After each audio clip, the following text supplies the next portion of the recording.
Elle est là, on va rendre hommage à une femme exceptionnelle. C'est Laurence Beauvillard qui va vous la présenter. On va parler sciences à présent.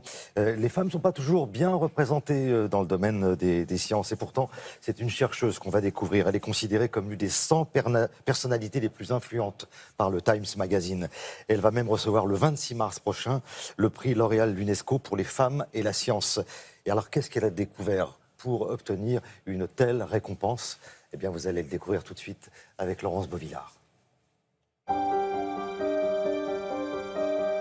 Des chercheurs qui cherchent, on en trouve. Des chercheurs qui trouvent, on en cherche. C'est à Berlin que l'on a trouvé une scientifique française qui a découvert un extraordinaire mécanisme biologique qui va révolutionner le traitement de nombreuses maladies. Notre laboratoire a découvert un mécanisme qui existe chez les bactéries et qui permettent aux bactéries de se défendre contre leurs prédateurs, qui sont des virus. Lorsqu'une bactérie est attaquée par un virus, elle possède un mécanisme qui isole l'ADN du virus. Des sortes de ciseaux qui le découpent et le neutralisent. Ce sont ces ciseaux nommés CRISPR-Cas9 qui ont été détournés et ont permis de découper cette fois-ci de l'ADN de cellules.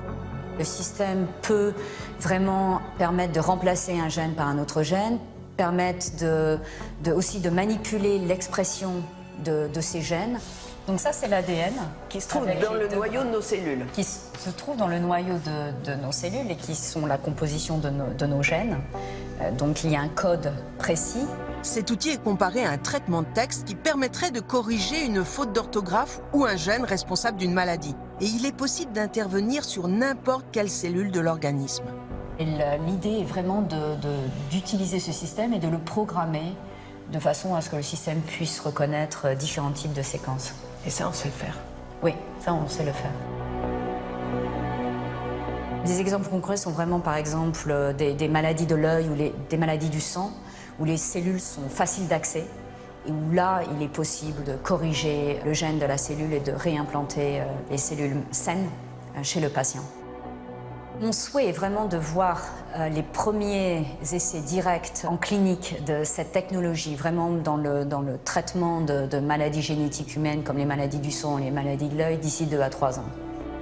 Aujourd'hui, il est très difficile de mesurer les retombées que cette nouvelle technologie nous permet d'espérer. On pense évidemment au traitement de très nombreuses maladies génétiques, mais il y aurait également des applications dans le domaine de l'agriculture.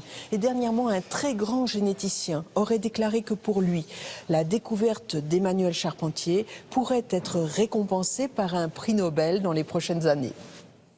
Voilà, les femmes à l'honneur. Et quelles femmes! Merci beaucoup, Laurence Beauvillard.